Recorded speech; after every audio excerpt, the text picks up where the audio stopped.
कहानी के पार्ट 2 में हमने देखा था कि जब विक्रम छत पर खड़ा था तो उसकी बहन रिया हाथ में मिनल की पुरानी फोटो के लिए विक्रम की पोल पट्टी खोलने के लिए आ गई थी। फ्लैशबैक। विक्रम ने उस समय नया नया आर्मी ज्वाइन किया था। आज वह बहुत खुश था क्योंकि आखिर 3 महीने के बाद वह वापस घर जो जा रहा था, जहां उसकी बहन रिया और उसके चाचा चाची उसका इंतजार कर रहे होंगे। विक्रम के पापा भी आर्मी में थे, जो देश के लिए लड़ते हुए शहीद हो गए थे। उसकी मां ने अपनी देवरानी और देवर करुणा और तरुण की मदद से, जिनकी कोई भी संतान नहीं थी, विक्रम और रिया की परवरिश में कोई कसर नहीं छोड़ी। विक्रम ने जब पहली बार आर्मी ज्वाइन करने की इच्छा जाहिर की थी, वे कितनी डर गई थी। वे अपने बेटे को खोना नहीं चाहती थी, पर उसके जुनून के आगे वे बेनतमस्तक सी हो गई थी। और कितने प्यार से उन्होंने उसे विदा किया था, पर अफसोस उसकी माँ उसके जुनून को देख पाई थी। पर ट्रेनिंग से लौटने के कुछ समय के बाद ही, जब एक दोपहर को उसकी माँ मंदिर से लौट रही थी, तो सड़क पार करने के क्रम में किसी अज्ञात वाहन के चपेट में आने से उनकी मृत्यु हो गई। चाचा चाची ने उन दोनों को संभाल लिया था, पर विक्रम रिया को अकेला छोड़कर सरहद में नहीं जाना चाहता था। उसका यह फैसला सुनकर चाचा चाची के साथ साथ रिया भी शॉक रह गई थी। तब तरुण जी ने बताया कि विक्रम के मम्मी पापा हमेशा चाहते थे कि वह भी अपने पिता के नक्शे कदम पर चलकर आर्मी ज्वाइन करे, पर उसके पिता के शहीद होने के बाद उसकी मां डर गई थी। उनका मन कितना खुश हुआ था, उस पर कितना गर्व हुआ था, पर अपने पति को खो देने के बाद उनकी खुशी से ज्यादा डर उन पर हावी रहा। शुरू में तो इसलिए उन्होंने मना किया, पर जब विक्रम ट्रेनिंग पूरी कर लौटा तो वे भगवान का धन्यवाद अदा करने के लिए मंदिर गई थी। पर यह कहकर तरुण जी फपक पड़े। वे खुद पर काबू नहीं पा रहे थे। विक्रम ने किसी तरह उन्हें संभाला, ढाढ़स बंधाया। उसने डिसाइड किया कि वह अपने मम्मी पापा के गुमान को धूमिल नहीं होने देगा और रिया का ख्याल चाचा चाची को सौंप वह सरहद पर चला गया। रिया उस समय 16 साल की ही तो थी। विक्रम के चेहरे पर 3 महीने के बाद घर लौटने की खुशी साफ तौर पर दिख रही थी। वह घर जाने से पहले रिया और चाचा चाची के लिए कुछ लेना चाहता था। पहले तो उसे वक्त नहीं मिला और फिर उसकी पढ़ाई भी रांची से हुई थी और उसके कुछ दोस्तों ने उसे बहुत ही आग्रह किया था कि वह भी उनसे एक बार मिल ले। विक्रम ने बहुत सोचा क्या उसे देवघर जाना चाहिए या रांची, पर उस समय रिया के एग्जाम चल रहे थे जो 2 दिनों के बाद खत्म होने वाले थे। आखिरकार बहुत सोच विचार और उन सब के लिए कुछ ना कुछ लेने की इच्छा उसे रांची तक खींच लाई। रिया जानती थी कि विक्रम ज्यादा हैंग आउट नहीं करता और फिर 2 दिनों के बाद तो वह भी आराम से अपने भाई से मिल ही लेती। लेकिन इसीलिए विक्रम के बताने पर कि वह अपने दोस्तों से मिलने रांची आया है, उसने भी खुशी खुशी अपने भाई को एंजॉय करने को कह दिया। विक्रम अपने दोस्तों से मिलकर बहुत ही खुश था। उनमें से 2-3 जनों ने शादी कर ली थी, जिनसे वह चाहकर भी नहीं मिल पाया था। उसके जिंदगी ने ही इतनी सारी करवटें बदली थी और आखिरकार आज उन सब से मिलकर वह बहुत ही खुश था। विक्रम चूंकि अब एक आर्मी पर्सन था, तो उसकी पर्सनालिटी दूसरों से अलग काफी शालीनता से उभर कर आ रही थी, जिसकी कायल उसके ग्रुप की लड़कियां हुई जा रही थी। विक्रम को जब उसके एक दोस्त ने यह कहते हुए छेड़ा कि उसके रहते हुए अब तक ग्रुप की जो लड़कियां उन्हें बहाव देती थी, वह भी विक्रम की तरफ खींची चली जा रही है, इस बात पर विक्रम बस मुस्कुरा दिया था। उसके एक दोस्त के कहने पर कि कॉलेज के समय भी कितनी लड़कियां विक्रम के पीछे मरती थी, पर विक्रम ने तो किसी को बहाव तक नहीं दिया। ऐसा नहीं था कि वह किसी का दिल तोड़ना चाहता था, पर उसे एक परफेक्ट लड़की चाहिए थी जो उसके साथ साथ फैमिली का ख्याल रखे, जो स्वतंत्र और स्वच्छता में अंतर समझे। पर ना जाने कोई लड़की उसे ऐसी लगी ही नहीं। विक्रम और उसका दोस्त वो दोस्त विक्रम और उसका वो दोस्त अभी हाई स्ट्रीट के फेमस भूत बंगले के पास खड़े थे और वे दोनों बातों में ही मगन थे, जब अचानक ही एक लड़कियों का ग्रुप भूत बंगले से चीखते हुए निकला और उनमें से एक लड़की विक्रम के गले से लिपट गई। जहां उस लड़की की धड़कनें काफी तेज चल रही थी, तो वही विक्रम समझने की कोशिश कर रहा था, आखिर अभी यहाँ हुआ क्या है। लड़की जहां अचानक से डर के मारे विक्रम के गले लगी हुई थी, तो वही विक्रम जैसे हक्का बक्का सा खड़ा रह गया। उसका मुंह खुला का खुला रह गया। तभी उस लड़की की एक दोस्त उसे वहां से लेकर गई। बाहर आने पर भी उस लड़की की धड़कनें काफी तेज चल रही थी। उस लड़की की दोस्त ने पहले तो उसे शांत कराया और फिर उसने असमंजस्य से पूछा, तुम उसे जानती हो? किसे?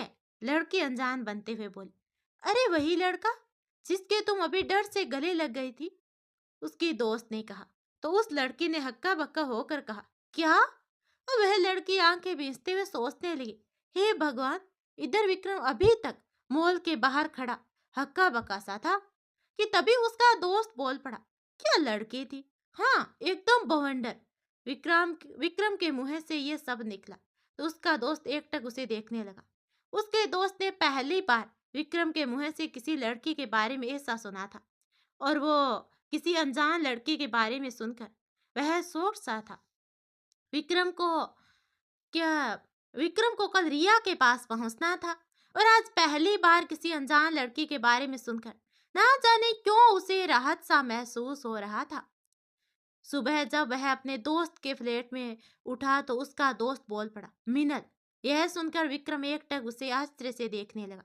तो उसका दोस्त बोल पड़ा, तू आम खाना गुटली क्यों गिन रहा है? विक्रम के वहां से जाने के बाद उसके दोस्त को याद आया कि वह पल जब मिनल की दोस्त ने उसे मिनल कहकर पुकारा था, और विक्रम तो शौक सा था, पर उसके दोस्त हम्पी ने सब सुन लिया था। हम्पी और विक्रम मार्केट में थे, जहां एक बार फिर विक्रम को मिनल नजर आए। मिनल जो एक शॉप के पास खड़ी होकर कुछ देख रही थी, तो विक्रम ना जाने कब से उसे देखे जा रहा था। इधर उसके दोस्त ने चुपके से मिनल की तस्वीर खींच ली और फिर विक्रम को अचानक ही मिनल के सामने धक्का दे दिया। विक्रम को संभलने में जरा वक्त लगा, और इधर वह संभल कर और अपने दोस्त को पीछे मुड़कर देखा। जैसे ही आगे मुड़ा कि मिनल उसे नजरों से ओझल हो गई। अब विक्रम समझ चुका था शायद मिनल उसके किस्मत में है ही नहीं, और यही सोचकर वह अगले दिन जैसे अपने दोस्त से विदा लेकर देवघर जाने के लिए रेलवे स्टेशन पर खड़ा था कि उसके दोस्त ने अचानक से मिनल की तस्वीर उसके हाथों में देखते हुए कहा, ये ले तेरी अमानत, तेरी क्रश। यह सुनकर विक्रम एक पल को हक्का बक्का सा रह गया, और अगले ही पल उसने मिनल की तस्वीर को यह कहते हुए लेने से मना करना चाहा कि किसी की तस्वीर ऐसे बिना पूछे रखना अच्छी बात नहीं है, और फिर उसकी जमीर और ना ही उसका फर्ज उसे ऐसा करने की इजाजत देता है। पहले तो उसके दोस्त ने ध्यान से उसे सुना और फिर उसे घूरते हुए कहा, ए जमीर वाले, तेरा जमीर तू अपने पास ही रख, और वैसे भी इन सब बातों में ये सब नहीं देखा जाता, समझा? हम्पी के बहुत समझाने और अजीबोगरीब तर्क देने पर विक्रम किसी तरह तस्वीर को साथ रखने के लिए मान गया। इधर जैसे ही ट्रेन स्टेशन से रवाना हो रही थी, फिर उसे मिनल दिखी। अब वह आंखें मलते हुए मिनल को देखने की कोशिश करने लगा कि फिर मिनल आंखों से ओझल हो गई। अब विक्रम सोचने लगा कि शायद यह उसका वहम था, वरना ऐसे थोड़ी हो सकता है एक पल को कोई लड़की दिखे और अगले ही पल वह ओझल हो जाए। घर पहुंचकर विक्रम सबसे मिलकर बहुत ही खुश था। रिया भी अपने भाई को देखकर बहुत खुश थी। विक्रम रिया से कुछ छुपाता नहीं था। वह मिनल के बारे में सोचने लगा, क्या उसे मिनल के बारे में रिया को बता देना चाहिए? पर फिर उसने खुद से ही कहा, जो स्टोरी शुरू ही नहीं हुई उसका क्या जिक्र करना। यही सब सोचकर उसने मिनल की तस्वीर को खुद की अलमारी में कपड़ों के नीचे रख दिया और मिनल के बारे में किसी से भी कभी जिक्र ना करने का फैसला किया। इधर उसकी छुट्टियां बहुत ही अच्छी रही। उसने सबके साथ बहुत ही अच्छा समय गुजारा, और छुट्टियां खत्म होने पर वह सरहद की ओर वापस लौट चला गया। वापस लौटते हुए वह ट्रेन में सोच रहा था, एक आर्मी पर्सन की जिंदगी भी कैसी होती है ना। जब वह छुट्टियों में घर आता है तो उसे देख सबके चेहरे खिल उठते हैं, और जब वह वापस लौटते हैं तो उसे विदा करते वक्त सबकी आंखें नम हो जाती हैं। उन लोगों को भी पता नहीं होता कि अगली बार वह उनसे मिलने चल कर आएगा या तिरंगे में लिपट कर। पर फिर भी एक उम्मीद की किरण लिए वे उसे विदा करते हैं। जैसे भी हो वह उनसे मिलने तो जरूर आएगा। वह सोच ही रहा था। एक आर्मी मैन सरहद पर जदोजहद करता है और यहाँ उसके घर वाले उसके वापस लौटने की आस में हर दिन हर पल जदोजहद करते हैं और दुआ करते हैं। वह अच्छे से अपने फर्ज को निभाकर माँ भारती की सेवा कर उनसे मिलने आएगा। विक्रम शाम होने से पहले तक पालमपुर आर्मी कैंप पहुंच चुका था, जहां उसके दोस्त जो यहां आने के बाद बने थे, अर्पण और जोगिंदर, उसका इंतजार कर रहे थे। जैसे ही वह आते दिखा, अर्पण तो वहीं कैंप में खड़े होकर उसके स्वागत में अपने हाथ हिलाने लगा, पर जोगिंदर दौड़ते हुए आया और उसके गले से जा लगा। वह भी बड़े ही आत्मीय ढंग से उसके गले लगे हुए था, पर तभी पीछे से अर्पण खांसते हुए आया और मजाकिया लहजे में कहा, अरे मैं भी हूँ, तुम दोनों तो मुझे भूल ही गए। यह कहते हुए अर्पण झूठ मूठ का गुस्सा करते हुए हाथ बांधे एक साइड खड़ा हो गया। यह देख विक्रम और जोगिंदर ने एक दूसरे की तरफ देखा और उसके गले से लगते हुए कहा, ऐसा हो सकता है भला हम तुझे भूल जाएं। उन दोनों के गले से लगे अर्पण का गुस्सा भी छू मंतर सा हो गया और फिर तीनों एक दूसरे के गले से बड़े जोर से लग गए। इधर कैंप में उन तीनों की दोस्ती बड़ी ही मशहूर थी। आखिर ज्यादा दिन भी नहीं हुए थे और तीनों गहरे दोस्त बन चुके थे। बहरहाल उनकी दोस्ती मिलिट्री एकेडमी से ही थी, जहां तीनों पहली बार मिले थे। रात के वक्त विक्रम और अर्पण पेट्रोलिंग के लिए गए थे और जोगिंदर फिलहाल अंदर आराम कर रहा था। उसकी शिफ्ट दिन में ही खत्म हो चुकी थी। इधर जब वे दोनों वापस लौटे तो जोगिंदर विक्रम को देख मुस्कुरा रहा था। विक्रम पहली बार तो उसे देख मुस्कुरा दिया, पर अगले ही पल जब जोगिंदर का मुस्कुराहट बंद हो ही नहीं रहा था तो उसने उसे पहले तो इग्नोर करना चाहा, पर फिर भी जब उसका मुस्कुराहट कम हो ही नहीं रहा था तो अर्पण जो अब आराम करने के लिए लेट चुका था, वह उसे सालिया नजरों से पूछने लगा कि आखिर ऐसी क्या बात है जो जोगिंदर की मुस्कुराहट कम होने का नाम ही नहीं ले रही। पर अर्पण ने इनकार में अपने कंधे उचका दिए, मानो वह कहना चाह रहा हो उसे तो नहीं पता। इधर अगले दिन विक्रम की अकेले ही नाइट शिफ्ट थी और जोगिंदर और अर्पण कैंप में थे। अर्पण ने बातों ही बातों में जोगिंदर से उसके मुस्कुराने की वजह पूछी, तो उसने जो बताया यह सुनकर अर्पण की आंखों में चमक आ गई और वे दोनों अब बेसब्री से विक्रम का प्रतीक्षा करने लगे। असल में यहाँ ये लोग तीन तीन करके एक कैंप में रहते थे, जहाँ विक्रम, अर्पण और जोगिंदर साथ ही रहते थे। विक्रम जैसे ही अपनी शिफ्ट खत्म कर लौटा कि अर्पण और जोगिंदर आज दोनों ही उसे देख मुस्कुरा रहे थे। पहले तो उसने उन दोनों को इग्नोर करना चाहा, पर फिर भी जब उन दोनों को ही मुस्कुराता देख पर जब फिर उन दोनों की ही मुस्कुराहट कम होने का नाम ही नहीं ले रही थी, तो उसने उन दोनों को घूरते हुए कहा, क्या हुआ? इस बात पर भी उन दोनों की तरफ से कोई रिएक्शन या आया ही नहीं। आखिरकार हार कर जब वह कैंप से बाहर निकलने लगा कि अचानक ही जोगिंदर ने उसके आगे मिनल की तस्वीर बढ़ा दी। यह देखकर विक्रम की आंखें फटी की फटी रह गई। उसके मुंह से मानो आवाज ही नहीं निकल रही थी। अब जब जोगिंदर ने खुले तौर पर उससे पूछा कि कौन है ये, तो पहले तो उसने बहाना बनाना चाहा, पर फिर आखिर में उसने छुट्टियों के दौरान हुई सारी आप बीती उन्हें बता दी। मिनल का पहली बार मिलना देखते ही एक अनजाने एहसास का महसूस होना, उसके नाम का पता चलना और अंत में नजरों से ओझल हो जाना। विक्रम ने जब नजरों से ओझल वाली बात बताई तो जोगिंद्र और अर्पण दोनों ने ही अपना माथा फेंट लिया और एक जगह खड़े हो गए। विक्रम उन्हें असमंजस्य से देखने लगा। तभी जोगिंदर ने उसके गर्दन पर हाथ रखते हुए कहा, ओझल हो गई का क्या मतलब? इससे पहले ही तुझे प्रपोज कर देना चाहिए था ना। विक्रम यह सुन शर्मा गया। उसके गाल गुलाबी से हो गए, पर तभी उसने खुद को संभालते हुए जोगिंदर से पूछा, पर तुझे ये फोटो मिली कहाँ से? यह सुनकर जोगिंदर ने उसे उस दिन की बात बताई जब विक्रम और अर्पण पेट्रोलिंग के लिए गई थी और वह अकेले कैंप में बैठे हुए थे। उसे जोरों की भूख लगी थी और इसी खातिर उसने विक्रम के बैग को खोला। विक्रम ने पहले ही कहा था कि रिया ने उन सब के लिए कुछ न कुछ खाने के लिए भेजा है और उसे भूख लगे तो वह बैग से निकाल ले। जब जोगिंदर बैग से खाने का सामान निकाल रहा था, तो विक्रम के कपड़ों के बीच में रखी मिनल की तस्वीर पर अचानक ही उनकी नजर ठहर सी गई और वह सारा माजरा समझ गए। और आखिर विक्रम ने आज खुद ही मिनल के बारे में उन दोनों को सब बता दिया था। इस बात को तकरीबन 2 साल बीत चुके थे। इसी बीच विक्रम सरहद पर गया, घर भी गया, पर उसने मिनल के बारे में आगे कभी कोई बात नहीं छेड़ी। विक्रम अब कैप्टन बन चुका था, कैप्टन विक्रम राठौड़। और आज वह जब घर आया तो उसे एक आर्मी ऑफिसर की बेटी की शादी में शामिल होने का मौका मिला।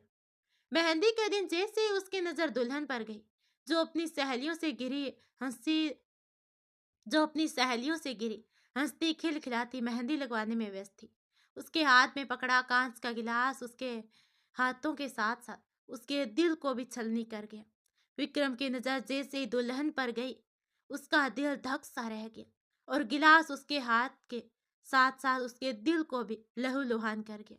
वह अपने फर्ज में इस कदर उलझा था कि मिनल का ख्याल अब तक उसके जहन में उतना नहीं आया था और उसने भी मिनल को सिर्फ अपनी पसंद करार दिया था। पर पसंद और प्यार के बीच एक बेसिक सा अंतर होता है, जिससे कैप्टन साहब शायद अनजान थे।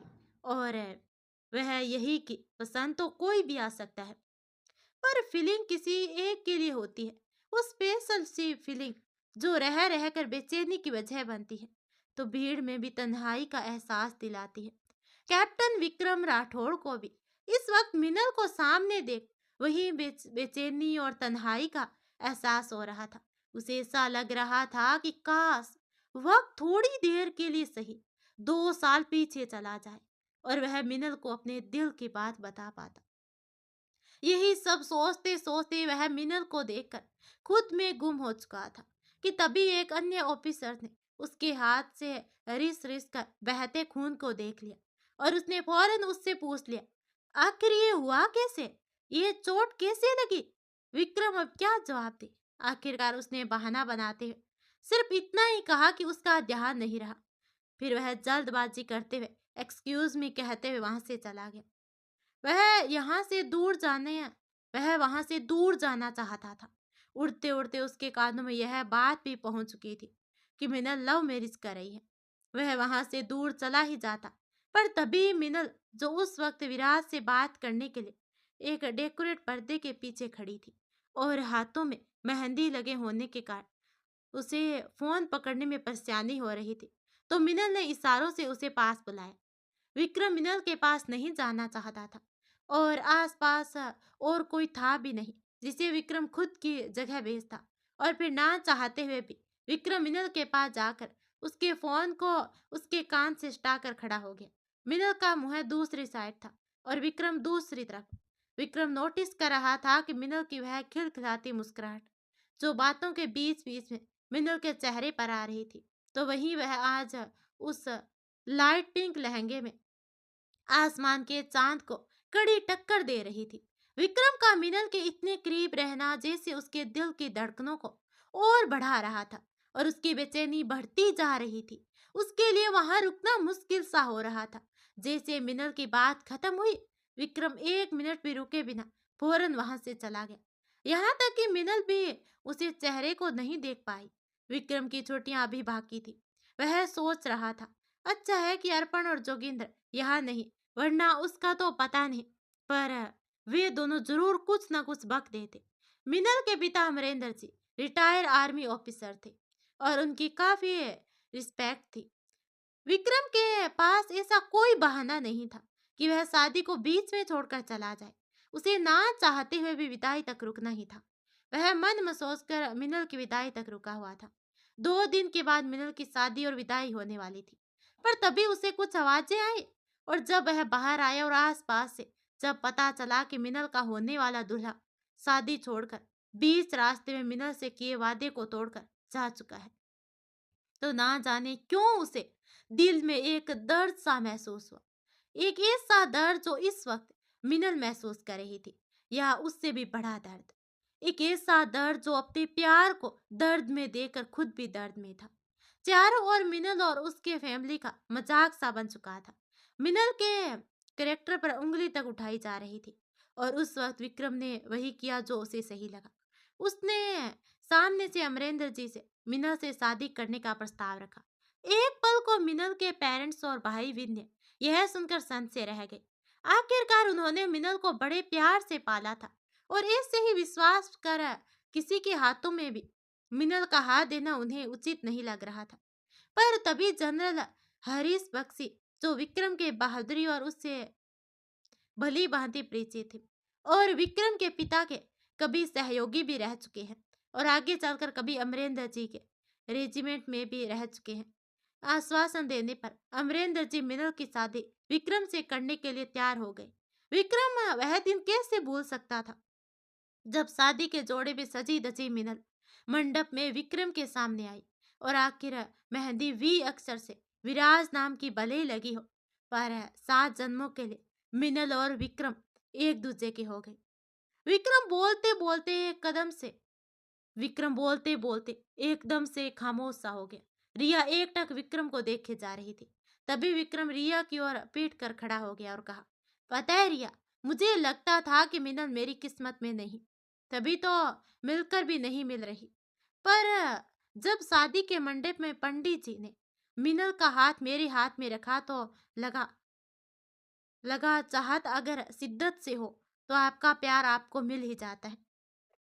इतना कहकर विक्रम खामोश सा हो गया और इधर वातावरण में भी एकदम से सन्नाटा पसर गया। पर तभी विक्रम ने एक ठंडी आह ली और आसमान को एक नजर देख आगे कहा, पर मैं गलत था।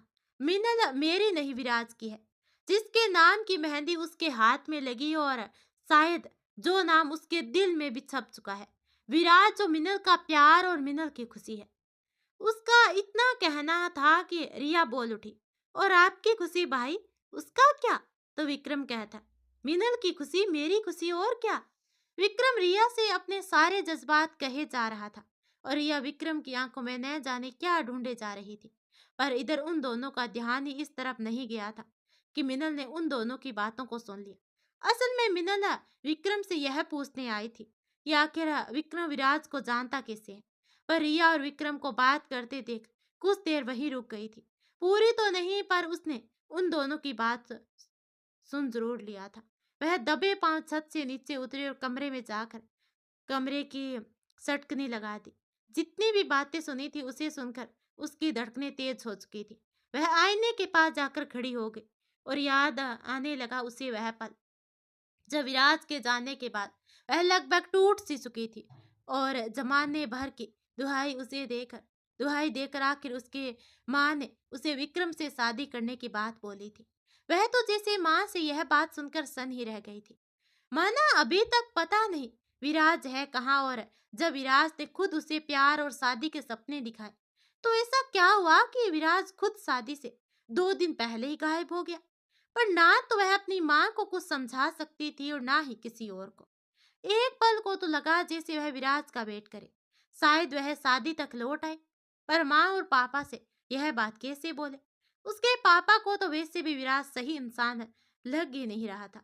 वह तो मिनल ही थी और दूसरे विराज की फैमिली, जिसकी वजह से उसके पापा इस रिश्ते के लिए तैयार भी हुए और चलो मान लिया, अपनी बेटी की खुशी की खातिर सारी बातों को दरकिनार कर वे मान गए। पर उनकी नजरों में तो विराज की फैमिली के लिए बहुत इज्जत थी। क्या उसी नजर से फिर एक बार वे विराज की फैमिली को देख पाएंगे, जिन्होंने एक बार उनसे बात करना भी सही नहीं समझा?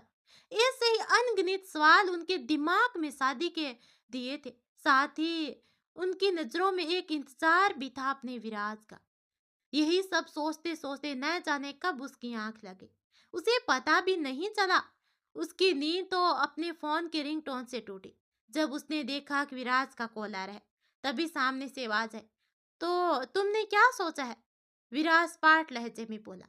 मिनल इसका मतलब जानती थी, पर जैसे उसने करवट ली उसकी नजरें सोफे पर गई और सहसा उसकी नजरें विक्रम पर जा ठहरी। उसके आसपास पार्टी वाले दिन की बात घूमने लगी और विक्रम की आंखों और बातों में फिक्र वाली बात चलने लगी। इधर विराज सुबह के 4:30 बजे उसके जवाब का वेट कर रहा था और सहसा ही वह फोन कानों से लगाकर बोल उठी, मैंने सोच लिया है। इसके आगे वह कुछ भी नहीं बोल पाई। इधर विराज को भी एहसास हो गया था मिनल ने कॉल रख दिया, पर वह सोचने लगा कि सोच लिया है, मतलब क्या है? चाहे कुछ भी हो जाए, मीना सिर्फ मेरी है। और यह कहते उसका चेहरा अजीब सा चमक उठा। सुबह नाश्ता वगैरह के बाद मीना ने सबको हॉल में रुकने को कहा और कहा कि उसे कुछ जरूरी बात करनी है। जहां विराज ये सुनकर खुश हो गया, तो वही विक्रम का दिल धक सा रह गया। मिनल की जगह मिनल की नजरें इस वक्त सिर्फ विक्रम पर टिकी हुई थी और विक्रम की भाव शून्य सी थी। मिनल कमरे में थी जहां वह अपने सारे सामान को समेट कर अपने बैग में रखते जा रही थी। विक्रम भी वहीं था, पर ना तो इस वक्त विक्रम की नजरें मिनल को देख रही थी और ना ही मिनल की। ऐसा लग रहा था जैसे वे दोनों एक दूसरे से नजरें चुराने की कोशिश कर रहे हो। मिनल आखिरकार जिस घर में दुल्हन बनकर आई थी, वह वहां से आज हमेशा के लिए जा रही थी। यही यही तो कहा था उसने हॉल में। वह यही तो कहा था उसने हॉल में। वह अपनी बाकी जिंदगी विराज के साथ बिताना चाहती है। जिसे सुनकर सब शौक थे, तो ही विक्रम को कहीं ना कहीं पता था यही होने वाला है। पर फिर भी जैसे उसका दिल इस बात में यकीन करने के लिए तैयार भी नहीं हुआ था। मिनल घर छोड़कर हमेशा के लिए जा चुकी थी। मिनल के फैसले से जिसे सबसे ज्यादा असर पड़ा था, वह कोई और नहीं विक्रम था। विक्रम इस वक्त अपने कमरे में था। मिनल और उसके बीच हस्बैंड वाइफ जैसा रिश्ता तो नहीं, पर विक्रम के दिल में मिनल के लिए जो जगह था, आज उसके साथ साथ हर जगह मानो सुन्नापन पसरा हुआ था। और आज उसका खुद का कमरा जैसे उसे खाने को दौड़ रहा था, जहां मिनल की यादें बच चुकी थी। इधर मिनल और विराज मिनल के घर में खड़ी थी, जहां अमरेंद्र वर्मा के साथ साथ विद्य को कुछ समझ में नहीं आ रहा था। तो मिनल और विराज ने एक दूसरे का हाथ थाम रखा था। शीतल जी यानी कि मिनल की माँ चिंतित होकर उन दोनों को विचारंगी से देख रही थी। और तभी अचानक ही शीतल जी चक्कर खाकर गिर पड़ी। मिनल अब घबराते हुए शीतल जी की ओर भागने लगी कि विन्या ने अपनी बड़ी बहन को हाथ के इशारे से रोकना चाहा, पर मिनल फिर भी अपनी माँ की ओर दौड़ी चली आई और बगल के टेबल से जग का पानी लेकर उनके मुंह पर छींटे मारे। तो शीतल जी ने कुछ देर के बाद धीमे से अपनी आंख खोली। इस दौरान अमरेंद्र जी अपनी पत्नी को लेकर डर गए थे।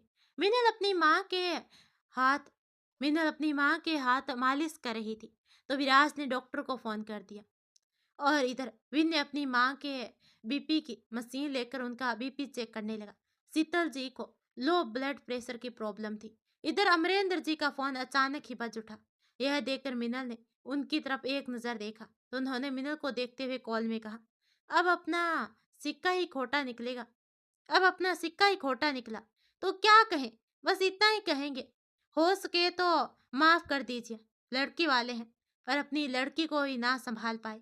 मिनल को समझते देर ना लगी कि वे विक्रम से बात कर रहे हैं। उनके चेहरे पर इस वक्त विक्रम के लिए अफसोस तो मिनल के लिए आक्रोश झलक रहा था। उन्होंने आगे कहा, आप चिंता ना करें, हम उसे कुछ नहीं बोलेंगे, क्योंकि हमारी बेटी ने जब आपके चौखट को लांगा, तभी से वह हमारे लिए मर चुकी है। आप चिंता ना करें, हम आपकी मेहमान का ख्याल रखेंगे, पर हमारा उससे कोई लेना देना नहीं है। मीना सर झुकाए अपने पिता की हर बात को सुन रही थी। उसकी आंखों में आंसू लुढ़क कर उसके गालों पर आ चुके थे। उसे समझ में नहीं आ रहा था आखिर विक्रम ने उसे कुछ क्यों नहीं कहा। वह विक्रम के ख्याल रखने वाली बात सुनकर हैरान जरूर थी। मिनल अपने कमरे में थी, वही कमरा जहां कभी उसने विराज के साथ होने के सपने सजाए थे, जो उसके बचपन के साथ साथ अब तक उसके साथ घटित सारी घटनाओं की गवाह थी। पर पता नहीं क्यों आज विराज के साथ होने पर भी उसे वह खुशी हो ही नहीं रही थी जो वह महसूस करना चाहती थी। वह खिड़की के पास खड़े विचारों में गुम थी कि तभी विराज ने पीछे से आकर उसकी कमर के चारों ओर हाथ लपेटकर उसे पीछे से पकड़ लिया। कि तभी मिनल ने उसे खुद से दूर धकेल दिया। मिनल को ना जाने क्यों ऐसा महसूस हुआ जैसे किसी अजनबी ने उसे छूने की गुस्ताखी की है। जैसे एक साथ कुछ अजीब से हाथ उसके हाथ पर रेंग रहे हैं, ऐसा जो उसके स्वाभिमान को चोट पहुंचा रहे हैं। विराज मिनल के धक्के से दूर गिर गया और उसके मुंह से निकला, वोट द पागल हो गई हो क्या? इतना कहकर विराज फिर से उसके करीब आने की कोशिश करने लगा। अब मिनल ने उसे हाथ के इशारे से रोकते हुए कहा, प्लीज विराज, कुछ देर के लिए मुझे अकेला छोड़ दो। अब विराज से मानो कुछ कहते ही नहीं बन रहा था। वह बस इतना ही बोल पाया, ओके टेक योर टाइम। इतना कहकर वह कमरे से बाहर चला गया। इधर विराज के जाने के बाद मिलन सोचने लगी, जब वह विराज का हाथ थामकर सब कुछ छोड़कर आ गई, तो उन दोनों के बीच होने वाले रिश्ते से उसे इनकार क्यों है? जिस विराज का उसने वेट किया, उसके साथ होने से इतराज क्यों है? उसे ऐसा लगने लगा जैसे वह सोच सोचकर पागल ही हो जाएगी। पर तभी उसका ध्यान अपने मंगलसूत्र पर गया और उसकी नजरों के सामने वह पल घूम गया, जब डांस फ्लोर पर विक्रम और वह काफी करीब थे और उसे कुछ असहसा महसूस भी नहीं हुआ। जब पार्टी से आते वक्त उसका सर विक्रम के कंधे पर था, तो ना जाने क्यों उसका दिल चाह रहा था यह पल ठहर जाए और विक्रम के साथ यूं ही ताउम्र गुजर जाए। इधर विक्रम अपने कमरे में सोने की कोशिश कर रहा था, पर उसकी आंखों में नींद कहाँ। मिनल की चिंता तो थी ही, पर साथ ही उसकी नींद तो डिनर के बाद आई एक फोन कॉल ने उड़ा दी थी।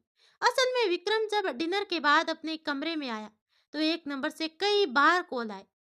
कॉल ने उसे असमंजस्य की स्थिति में डाल दिया। ब्रिगेडियर सर का कॉल था और उन्होंने कॉल में जो कहा, वह सुनकर एक पल को वह सनसा रह गया।